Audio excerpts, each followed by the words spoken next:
Faussaire. F-O-S-R. 4 lettres pour un artiste pluriel qui transporte le street art au-delà des rues, jusqu'au sommet des montagnes, en passant par les calanques de Marseille, les pistes de Courchevel et même les cours de Roland-Garros. Nous sommes partis à sa rencontre, dans son atelier, à Metz, dans le complexe réhabilité de Blida. Devant notre caméra, il se livre, nous en dit plus sur sa pratique et cette infatigable passion qui l'anime, mêlant art et environnement.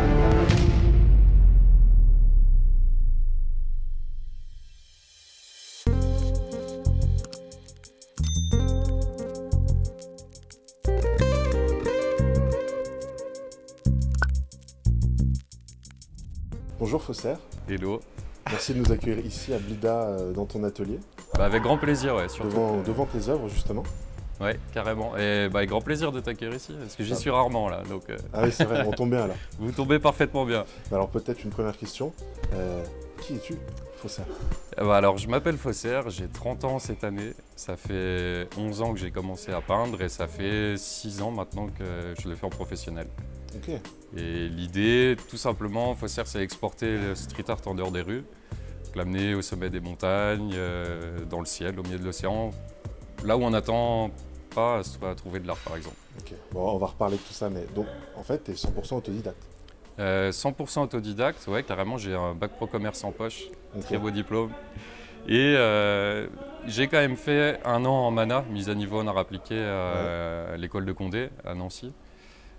Pour vraiment, en fait, j'avais déjà commencé l'art avant et j'avais beaucoup d'idées que j'arrivais pas à mettre sur papier. Donc je me suis dit, bah, pourquoi pas une formation d'1 an, c'est un peu condensé, qui t'apprend vraiment la base du dessin, mais pas de beaux-arts, pas de trucs vraiment artistiques, c'était plus du design. Et à l'issue de tes études, tu as décidé de prendre vraiment le virage artistique et de t'y mettre à 100%, parce qu'aujourd'hui, tu es même à 300% dedans. Ouais, carrément, ouais. Ah oui, j'ai jamais signé de CDI ni de CDD, je crois. Ouais. Tu étais direct professionnalisé dans la... Ouais, exactement. Ok, très bien. Est-ce que justement tu peux nous expliquer plus en détail cette pratique? On sait notamment que dès demain tu vas partir dans un van dans les Alpes, dans les montagnes pour faire des œuvres. Comment déjà est venue cette idée d'être aussi proche de la nature et de faire des œuvres dans des sites qui ne sont pas forcément facilement accessibles? Et ouais, est-ce que tu peux nous détailler cette pratique? Bah, carrément. En fait, ça a été un cheminement, c'est un cheminement de vie, en fait, tout simplement. Au-delà de l'art, je pense que c'était hyper important pour moi d'être connecté à la nature. Je l'ai toujours été. Je suis né à la campagne, un tout petit village dans les Vosges. J'ai été très tôt dans le monde du parapente. Je suis allé assez loin dedans, dans le sport de haut niveau, etc. J'étais dans les Pyrénées. Donc toujours vraiment ce gros lien avec la nature. J'ai grandi avec. Elle m'a en quelque sorte aussi élevé, parce que le parapente, c'est un sport qui est très mental, où tu as besoin d'être connecté, entre guillemets, aux éléments, à la nature, etc. Et c'est d'ailleurs grâce au parapente que je suis tombé dans le street art, parce que je suis allé faire mes études en ville à Nancy, et j'avais besoin de retrouver l'adrénaline de la chute libre, du parapente, etc., que je ne pouvais plus faire à Nancy. Donc j'ai commencé à graffer à l'ancienne, la nuit dans les rues de Nancy. J'ai commencé comme ça. Et puis après, le cheminement fait que de fil en aiguille, tout s'est relié. Et je me suis dit, quitte à avoir une vie d'artiste et sans savoir vraiment où elle peut aller, autant kiffer le truc à 100%, vivre le truc. Et c'est comme ça que je me suis retrouvé au fur et à mesure dans la nature. Au début, c'était tout plus simplement. Et puis après, l'idée de faire des gros projets. Et après de partir carrément sur cet esprit aventure, expédition, ce qui ramène au van, parce que c'était plus compliqué de rester des jours et des jours. Maintenant, 100% autonome. Oui, c'est ça, parce que donc, pour préciser, tu as aménagé un van voilà, pour faire tes périples et tes voyages. Mais en fait, il y a même 2 choses. Tu as le van et tu as un genre de camp de base, donc c'est des genres de grandes tentes qu'on pose à un endroit dans la montagne et qu'on reste plusieurs jours dedans. Et après, sous forme un peu d'expédition, on va monter à tes sommets, faire une œuvre, à un autre. Tu vois, il y a vraiment ce truc de... C'est un atelier déporté. Le van est un atelier déporté, et puis après, tu as encore d'autres ateliers. Enfin, tu vois, c'est vraiment camp de base, camp 1, camp 2. C'est vraiment dans cet esprit-là, Ok. Donc tu es proche de la nature justement, c'est très important tout ça. Tu es même en dehors des rues maintenant finalement. C'est ça, exactement. Tu veux sortir le street art porte mal son nom, du coup. Voilà, qui porte mal son nom. Les rues. Alors, ça porte mal son nom, mais en même temps, je me suis toujours dit, pour moi, la rue est partout, parce qu'un GR20, enfin, un GR, qui peut être le GR20 en Corse ou n'importe où, n'importe quel chemin, finalement, quelle est la différence entre un chemin et une rue, tu vois? Ouais. Moi, je n'arrive pas à faire la différence entre ça. C'est pour ça que street art, le mot est resté parce que aussi à côté, je fais beaucoup de fresques. Mais c'est vrai que peut-être il faudra trouver un nouveau mouvement. Un autre terme. Le mountain art. C'est mountain art. Ouais, ah, c'est pas mal en vrai. C'est pas mal. Ouais, franchement, tu vois. Peut-être qu'on en reparlera dans 10 ans. Ouais, mais pourquoi pas. Écoute, on sera là pour une nouvelle interview. Ouais, carrément. Donc effectivement, très inspiré par la nature. Ouais. Mais aussi, est-ce que tu as même si tu n'as pas entre guillemets de formation artistique, est-ce que tu as des références artistiques, tu vois, des œuvres, des artistes qui t'ont inspiré ou vraiment tu as construit ta pratique, ta production 100% tout seul, sans vraiment regarder, tu vois, 100% dans ta tête? Alors 100% dans ma tête, c'est pas possible parce qu'on est toujours inconsciemment inspiré par plein de choses. Ce que je peux dire là-dessus, c'est que vu que j'ai pas fait les beaux-arts ou d'études en histoire de l'art, comme j'en parlais avant, j'ai une vraie lacune là-dedans, entre guillemets. Bon, je connais quand même un minimum, mais je suis conscient d'avoir des lacunes là-dedans et que ça me permettrait d'avancer plus loin encore dans mon art. Après, ce que je voulais dire par rapport à ça, c'était que oui, en fait, encore une fois, c'est une vision personnelle de l'art. Mais moi, j'adore tout ce qui est époque Renaissance. Ouais. Je suis très... Bon, non, mais voilà. On va bien s'entendre. Non, mais carrément. Là, j'étais à Florence il n'y a pas longtemps. J'ai adoré ça. Là, c'est des lieux qui m'inspirent, etc. Alors moi, je suis amoureux du beau, mais du beau comme je le vois de mes yeux. C'est-à-dire, je vais voir un tableau de Renaissance.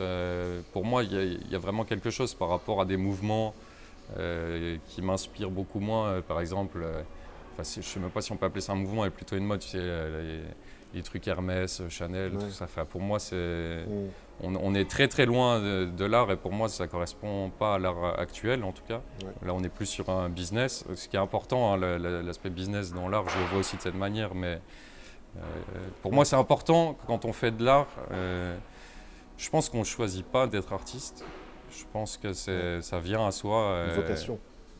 Ouais, c'est ça, je pense que tu nais avec l'esprit d'artiste, après il y en a plein, des gens qui ont cet esprit-là, mais tu le développes ou tu ne le développes pas. Mais tu ne te dis pas je veux devenir artiste en tant que métier, je pense. Tu vois, c'est un vrai cheminement. Ouais, c'est une histoire de sensibilité aussi. Ouais, c'est ça, exactement. Parce que l'art, dans son spectre large, c'est vraiment la peinture, la vidéo, enfin la musique, il y a tellement de choses. Mais tout ça, c'est comme connecté en toi. Et je pense que voilà, c'est exactement ce que tu disais, il y a une sensibilité par rapport à ça. Donc voilà, et moi, ma sensibilité, ouais, la Renaissance, c'est un truc qui me parle. Ok. Parce que voilà, tu vois, c'est vraiment, comme je disais, c'est un engagement personnel de dire que Chanel, machin, c'est pas de l'art, c'est mon idée personnelle du truc. Ouais, pour d'autres, ça l'est. Voilà. Ouais, mais t'es pas le seul à penser ça, tu sais. Pas de souci. Non, mais en fait, moi, je voulais te parler aussi des influences artistiques. Ouais. Parce que je voulais qu'on parle d'une œuvre, on va en parler d'autres, mais ouais, on en a parlé un petit peu tout à l'heure avant de tourner. La victoire de Samothrace. Oui, carrément. En fait, pour le Téléthon qui a été exposé à Roland-Garros, c'était justement... Est-ce que la victoire de Samothrace, avant ça, tu la connaissais bien? Est-ce que vraiment tu es allé tout de suite vers cette œuvre-là parce qu'elle t'inspirait? Ou comment est venue cette idée de reprendre la victoire de Samothrace justement? Alors, déjà parce que le Louvre est un musée exceptionnel. Hein. On va bien s'entendre aussi. Je suis pas en train de sucer, hein, c'est vraiment vrai. Mais non, le musée du Louvre, voilà, j'y suis déjà allé plusieurs fois, c'est un lieu qui est top. Et quand le Téléthon m'a contacté, qu'on m'a dit que c'était à Roland-Garros, je me suis dit ok, il faut un symbole de victoire, c'est hyper important parce que tu as la victoire contre la maladie qui est connectée au Téléthon, tu as la victoire à Roland-Garros, donc c'est là où j'ai eu ce truc de la victoire de Samothrace, c'est hyper pertinent et surtout que j'aime pas avoir juste, j'aime être multi-support. Donc je trouvais que la sculpture, le côté 3D, il est hyper intéressant. Donc ouais, c'était une super œuvre au Téléthon. Ouais. Là, on a parlé vraiment d'une sculpture en rhombos, hein, vraiment en 3D. Ouais. Mais là, derrière toi, on a une toile. Ouais. Tu fais aussi sur pierre, tu fais de la fraise, tu fais toutes sortes de supports en fait. Oui. Tu essayes même des nouveaux matériaux, j'ai l'impression aussi. Ouais. Et puis, en fait, tout ça, c'est encore une fois le mot cheminement qui est hyper important. parce que j'ai une vraie envie de recherche de matière. Par exemple, j'ai commencé dans les montagnes, je peignais avec des bombes de peinture, et en fait, c'était pas en adéquation avec ma vision de la nature, parce que bon, c'est pas non plus un truc de fou, mais tu vois, il y a quand même du gaz dedans, c'est pas de la peinture à base d'eau, c'est pas de la peinture écologique. Donc tout ça, c'était pas en adéquation, donc j'ai essayé d'avancer là-dessus. Donc là, je travaille avec... enfin, je travaille pas, ils développent, hein, c'est une société que j'ai rencontrée, avec qui on s'entend super bien. Donc ils font des peintures écologiques, biodégradables, donc même ça peut tomber au sol, ça va dans les nappes, il y a rien. Enfin, c'est vraiment c'est des peintures naturelles, quoi, tout simplement. Donc en fait, quand tu fais une œuvre avec ces matériaux-là, elle est destinée à être détruite, finalement, non? Non, parce que je la fais sur support, mais on pourrait aussi imaginer faire de l'éphémère, hein, peindre directement sur une falaise, ouais, c'est un projet aussi. D'accord, c'est ouais, carrément. En plus de monter des pianos en démontagne. Ouais, c'est ça, ouais. Non, parce qu'il y a eu des performances aussi, comme ça touche à la performance que tu fais. Oui, c'est hyper important. Bah, je pense que là, pour le coup, ça vient vraiment du monde du sport et le fait de se dépasser. Ouais, de faire et en plus surprendre, voilà, toujours cet ADN on s'attend pas à trouver un piano au sommet d'une montagne avec une pianiste qui joue pendant que tu peins un piano. Tu t'attends pas à trouver un arrêt de métro, donc en vrai carrelage métro, ça fait 400 kilos au sommet d'une montagne. Ouais. Voilà, il y a cet esprit performance. Il y avait quand même un clin d'œil à l'art contemporain Malevich. Ouais. Tu sais, bon, bien que ça me parle moins, mais c'était faire un clin d'œil, c'était sauter d'un pont avec une bombe de peinture. Il y avait une toile qui était tendue en bas, et c'était de faire, ça s'appelle point de chute sur fond blanc du coup, et c'est un miroir du saut. En fait, c'est impressionnant. La bombe, elle arrive très large, très fin, vraiment, elle passe au millimètre à la toile, et après elle se revient large. Tu as vraiment le miroir, tu as le mouvement du saut. Okay. Donc là, on est vraiment dans la performance pure. Ouais, c'est ça. Ouais, bien sûr. Mais ouais, ça me fait vibrer. Mais en fait, c'est pas compliqué. J'essaie de me faire kiffer en premier. Je réfléchis pas en disant qu'est-ce que je vais pouvoir vendre le plus cher. Je m'en fous. Tu vois. Ce qui m'intéresse, c'est moi aller me faire kiffer, transmettre l'histoire. C'est pour ça que j'ai un vidéaste qui m'accompagne et qui filme absolument tout et qui filme le cheminement de l'œuvre. Parce que c'est des œuvres qui ont des histoires. Quand tu achètes l'œuvre, tu as la vidéo avec qui te montre comment elle a été créée, pourquoi. Ouais, c'est ce que tu nous expliquais. Donc en fait, un collectionneur qui achète une de tes œuvres a le QR code avec. Ouais, c'est ça. Et il a en image la production de l'œuvre. C'est ça, exactement. Pour vraiment comprendre que. Ouais, pour comprendre le mot que je disais qui est hyper important, c'est l'aventure aussi. Hein. C'est très présent dans mes œuvres et c'est ce que je veux vendre, entre guillemets. Je vends une aventure. Quand tu achètes l'œuvre, tu achètes la finalité de cette aventure, mais tu achètes tout ce qui a amené. Jusqu'au résultat final. Et même au départ, le fait d'aller sur la recherche de lieux, qui est hyper important. On passe des heures à chercher partout. Comme je le disais, un peu plus dans l'esprit vibratoire, des fois être avec des baguettes, aller chercher voilà, c'est ça, aller chercher les énergies des lieux. Il y a une vraie démarche en fait, qui est au-delà de simplement peindre une œuvre ou réaliser une œuvre. Il y a une démarche qui est complète. En fait, voilà, c'est ça, parce que sur certaines œuvres, par exemple, je pense au parapente au-dessus du lac d'Annecy où je peins directement sur un parapente, et ben là on peut se dire, ouais, le mec il veut faire un buzz et il s'en fout. Alors que c'est pas du tout ça, il y a une vraie recherche derrière aller chercher l'énergie du lieu, faire. C'est ça, c'est un spectre vraiment complet. C'est pas, je monte pas à cet endroit pour dire qu'elle est peinte à cet endroit. Je monte à cet endroit pour créer une œuvre qui est en adéquation avec le lieu. Ouais, d'accord. Voilà, c'est ça. Et ça, c'est... Tout ça colle avec ta démarche justement autour de la nature, de respecter les lieux. Enfin, voilà, exactement. C'est cohérent. Ouais, c'est ça, ouais. Et la recherche de cohérence, je pense qu'elle est hyper importante dans n'importe quel travail d'artiste.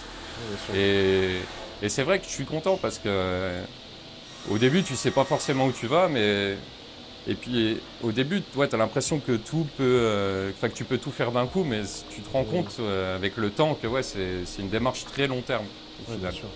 Mais en même temps, si au tout début, j'avais su que cette démarche était si longue, je ne sais pas si j'aurais eu la même pêche. Tu vois, parce que j'ai tout donné dès le début parce que je me suis dit, j'avais la vision, mais je ne savais pas pourquoi j'avais la vision. Et en fait, tu vois. Et j'ai l'impression de comprendre au fur et à mesure le pourquoi du comment. Et ça fait plaisir. Et tu regrettes pas du coup de t'être mis à 1000% dans cette... Ah non, non, carrément pas. Et si, je le dis honnêtement, s'il fallait recommencer à zéro, je le referais. Parce que je ferais rien d'autre. Et justement, c'est ma prochaine question. C'est quoi la suite en fait maintenant?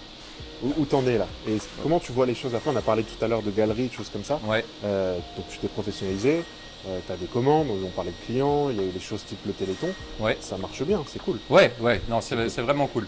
Alors, en fait, je te disais, ça fait 6 ans professionnel. C'était 4 ans très compliqués. Où tu donnes tout. Et puis comme je l'expliquais, je voulais pas un travail à côté parce que je voulais être à 1000%. Puis pour moi, un danger, c'est un choix à faire à un moment. C'est toujours pareil. J'ai eu envie de prendre le risque. Donc ouais, pendant 4 ans très compliqué parce que tu fais beaucoup de choses et il n'y a rien qui rentre. Donc ouais, c'est assez complexe. Enfin, il n'y a rien qui rentre, des petits trucs par-ci par-là. Ça te permet de survivre en fait. C'est la survie. Et je pense qu'il faut passer par cette survie. Parce que je me suis jamais dit, allez, encore un mois, j'arrête. Je me suis toujours dit, j'irai au bout. Continue. Et là, ça fait 2 ans que ça marche de mieux en mieux. Et même l'année dernière, ça a très très bien marché. Après, c'est parce qu'il y a eu des passages. 600 mètres de fresque à Courchevel, ça a été un gros passage. Il y a eu un avant et après Courchevel. Parce que c'est très réputé comme lieu. En plus, moi, je suis passé un peu dans le truc street art renaissance. Moi, ça m'avait bien fait kiffer. Et il y a eu un vrai après. Alors, donc j'ai fait une très très belle année. Ça m'a permis de me refocus en fait. Parce que l'année dernière, je fais une très belle année. Pourquoi? Parce que j'ai beaucoup de demandes de clients. Surtout sur le monde de la fresque. Donc je fais des grosses fresques, des fresques de 250, 100 mètres carrés. Donc là, l'argent rentre. Et à côté de ça, tous les projets pour lesquels j'ai débuté et d'être dans les montagnes, etc., j'étais obligé, parce que tu ne peux pas te plier en 10. À un moment, il faut faire des choix. Donc je me suis dit, en fait, j'ai fait un plan. Je me suis dit, je vais faire de l'argent cette année. Je vais tout réinvestir dans un van pour aller refaire ce qu'on faisait, mais en mieux, parce que maintenant, j'ai un vidéaste qui est incroyable. On a le van, on sait où on va avec les supports, on sait où on va avec la peinture. Enfin, pour moi, là, on a tous les ingrédients. Et du coup, où est-ce que je vais maintenant? Je pars. Où est-ce que je pars exactement? J'en sais rien. La première étape, c'est les Alpes. Après, on va sûrement tourner un peu en Europe. En hiver, parce que pareil, mon vidéaste a habité 1 an en Colombie, donc on va sûrement partir Colombie. Tour du monde. Ouais, oui, de toute façon, l'idée maintenant, c'est vraiment s'exporter de plus en plus. Encore une fois, c'est par étapes. Ouais. On était en France, Europe. L'art aussi, les fresques se met en Europe, donc ouais. Mais en revenant toujours à Metz quand même, tu es attaché à Metz justement, ou c'est pas inclus trop dans ta démarche justement, la ville d'où tu viens? Alors, comment je suis atterri à Metz, c'était via la vie personnelle, qui m'a quand même permis de découvrir le lieu qui est Blida, dans lequel on est aujourd'hui, qui est un tiers-lieu de création, cool, qui est un lieu incroyable. Il y a toutes sortes de choses. Ah oui, et puis c'est un lieu qui m'a vu grandir en tant qu'artiste professionnel, donc en tant que finance aussi, tu vois. Le fait d'avoir un premier atelier, ça a permis d'avoir du stock, d'avoir du stock de peinture, de pouvoir faire... En fait, l'atelier, c'est un laboratoire d'expérience où, justement, là, cette recherche de support, cette recherche de... j'ai envie d'aller plus dans le contemporain, dans plus ça, tout ça, c'est des tests qui, après, permettent de le remettre dans l'échelle réelle. Donc, très attaché à ce lieu, oui. Est-ce que je passerai ma vie à Metz? Non, parce que il faut aller chercher ailleurs. Mais il faut voir d'autres choses. Mais attaché à Metz parce que ça a été une grosse étape dans la vie de faussaire. Ouais. Bien sûr. Et est-ce que il y a une œuvre que tu as faite, qui t'a marqué, ou que tu veux présenter un petit peu? En vrai, il y en aurait plusieurs. Après, forcément, il y a celle-là qui me touche beaucoup. Parce que en fait, j'ai été élevé par ma mère et mon grand-père. Et mon grand-père, il s'est plié en 4. Il m'a mené sur des spots de parapente tout le temps, etc. Et mon grand-père a toujours eu... En fait, dans mon travail, là où j'avance et là où je me retrouve maintenant, c'est capturer l'instant présent dans l'éternité. Voilà, c'est un peu l'ADN maintenant de là où je vais. et c'est vraiment là, pour le coup, c'est une capture. Donc, ce dégradé qui est la fenêtre, c'est le spectre complet de la vie. Donc, tout ce que tu peux faire dans ta vie et toutes les énergies. Et lui, en fait, est là, assis sur la chaise et il regarde le mur. Tu vois, il regarde dans le vide. Et il est 1 minute, on le voit sur le réveil, 1 minute avant sa mort. Et en fait,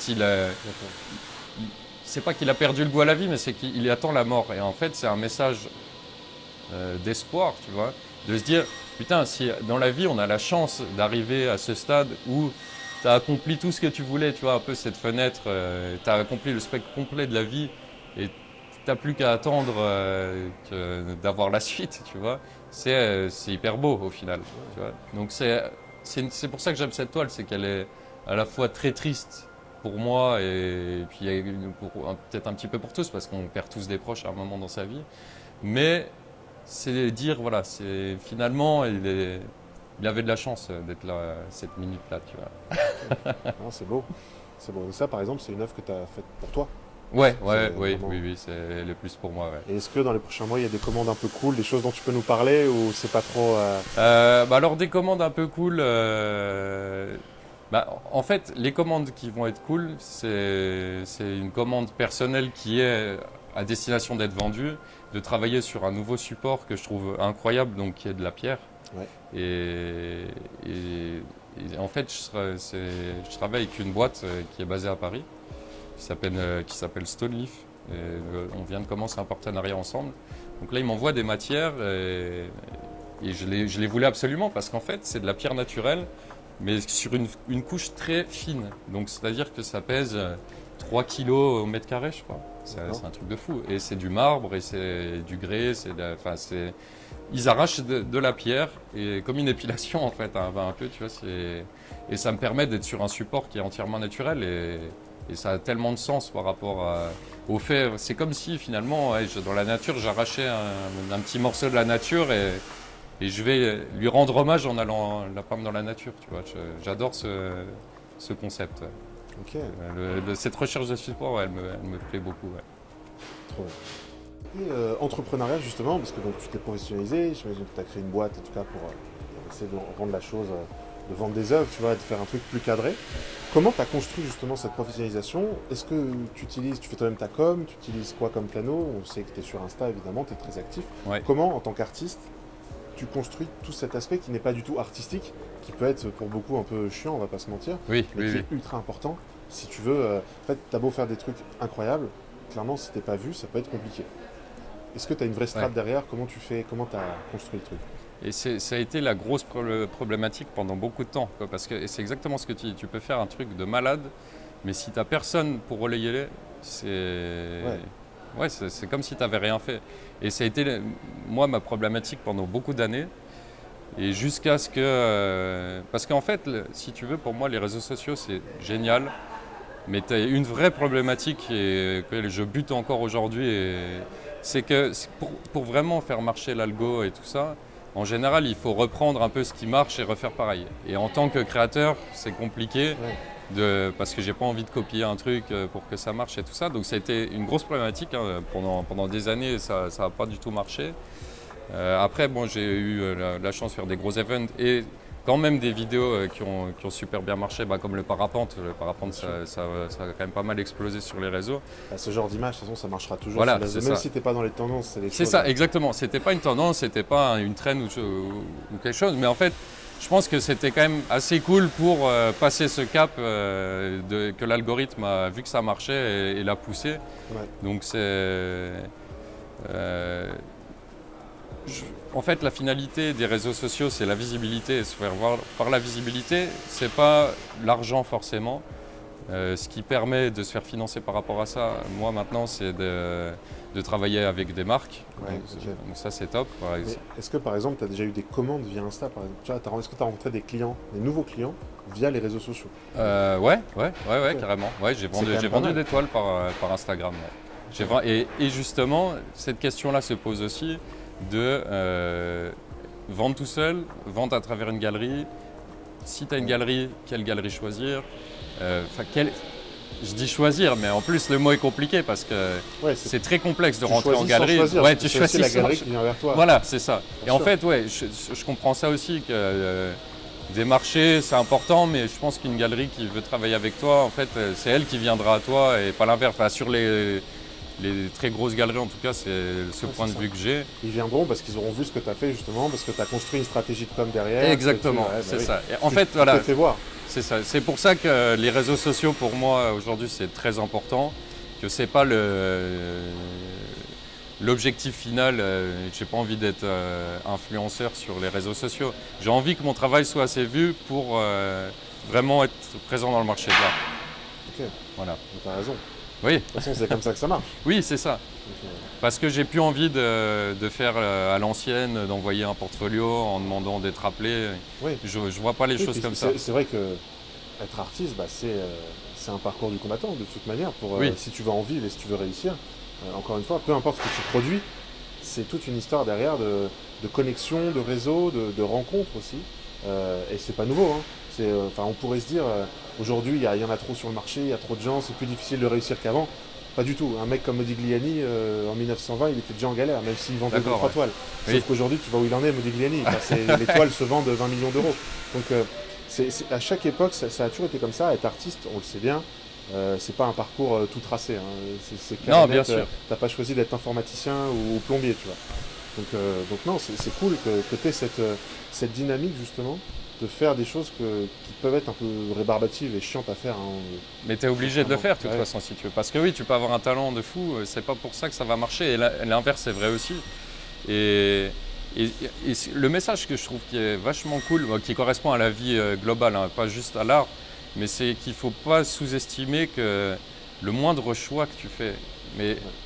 Parce que des fois, on a l'impression que c'est sur un gros choix que tout va changer, mais en fait, je me suis rendu compte de ça, c'est que n'importe quel petit événement, alors là on va aller manger à tel resto au lieu d'un autre, non mais tu vois, et ça change une vie complète. Après, il faut avoir l'envie d'aller chercher et de prendre n'importe quelle petite opportunité, n'importe quel machin, parce que de tout ça découle tout. Courchevel, ça a démarré par un appel, j'ai appelé un mec sur Le Bon Coin parce que je voulais lui acheter une télécabine pour peindre une télécabine pour faire une exposition à Metz, tu vois. Okay. C'est parce que j'avais acheté un bateau à voile. Je préparais une expo à Blida justement. J'avais acheté un bateau à voile que j'ai peint et je me suis dit putain, il faudrait un autre moyen de transport atypique. Et j'ai appelé un mec sur Le Bon Coin qui vendait une télécabine. Le mec vendait une télécabine sur Le Bon Coin. Le mec vendait une télécabine sur Le Bon Coin et j'étais son témoin de mariage là, il n'y a pas si longtemps. On a vécu un truc de fou ensemble, on a bossé ensemble. C'est lui qui m'a présenté à Courchevel. Et tu vois, et ça démarre de... ça part de rien. De rien. Rencontre, hein, et la vie, c'est ça, tu vois, et c'est incroyable. Et ouais, je pense que le message, c'est ça, il faut faire, peu importe où tu penses que ça peut mener, parce que c'est vraiment le petit rien qui changera tout. On peut parler de chance, on peut parler de... Mais pour avoir la chance, il faut quand même la provoquer. Oui, mais souvent, tu vois, plus tu travailles, plus tu as de la chance, en fait. Oui, voilà, c'est ça. Finalement, elle ne vient pas forcément de nulle part. C'est clair. Merci Faussaire de nous avoir accueillis dans ton atelier ici à Blida. Merci à vous d'avoir suivi la vidéo. Vous pouvez retrouver son travail sur Instagram, sur les réseaux sociaux, on vous met le hâte juste en bas. Et puis à très bientôt pour de nouveaux reportages. Merci à vous, hein. Franchement c'était top.